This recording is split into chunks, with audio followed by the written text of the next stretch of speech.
તો રાજકોટમાં પરિણીતા સાથે લવ જેહાદનો જે મામલો છે તેમાં સમગ્ર મામલે રાજકોટ એસીપી બીજે ચૌધરીનું નિવેદન સામે આવ્યું છે।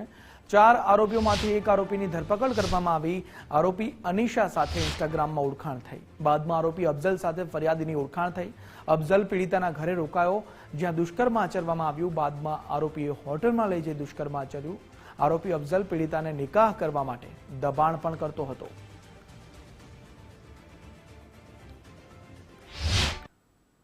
અફઝલની સાથે આ ફરિયાદી બેનનો મોબાઈલનો નંબર આપલે થયેલ અને ત્યારબાદ આ ફરિયાદીના ઘરે અફઝલ એકવાર 4-5 દિવસ રોકાયેલ અને ત્યાં એ રોકાયેલ તે વખતે ફરિયાદી બેન સાથે દુષ્કર્મ કરેલ તેમજ અન્ય એક હોટલમાં લઈ જઈ અને તેને ફરિયાદી બેન સાથે દુષ્કર્મ કરેલ અને આ બાબતે અવારનવાર આ ફરિયાદી બેનને અફઝલ ધમકીઓ આપતો હોય તેમજ તેના મિત્રો પણ એને અવારનવાર ધમકીઓ આપતા હોય અને અલગ અલગ જગ્યાએ લઈ ગયેલ ધોરાજી તેમજ પોરબંદર બાજુ દરગાહમાં લઈ ગયેલ નિકાહ પડવાની દબાણ કરતો હોય જેથી આ ફરિયાદી બેને દુષ્કર્મ અંગેની ફરિયાદ આપેલ છે। મુખ્ય આરોપી જે અફઝલ કારાભાઈ સીડા તેના વિરુદ્ધમાં હાલમાં 3 ગુના છે, જેમાં એક ભાવનગરના ગંગાજળિયા પોલીસ સ્ટેશનના ગુનામાં પોક્સોના ગુનામાં પણ નાસ્તો ફરતો છે અને અગાઉ એક 504 ધમકીના ગુનામાં તેમજ એક 306 બળાત્કારના ગુનામાં પણ અટક થયેલ છે।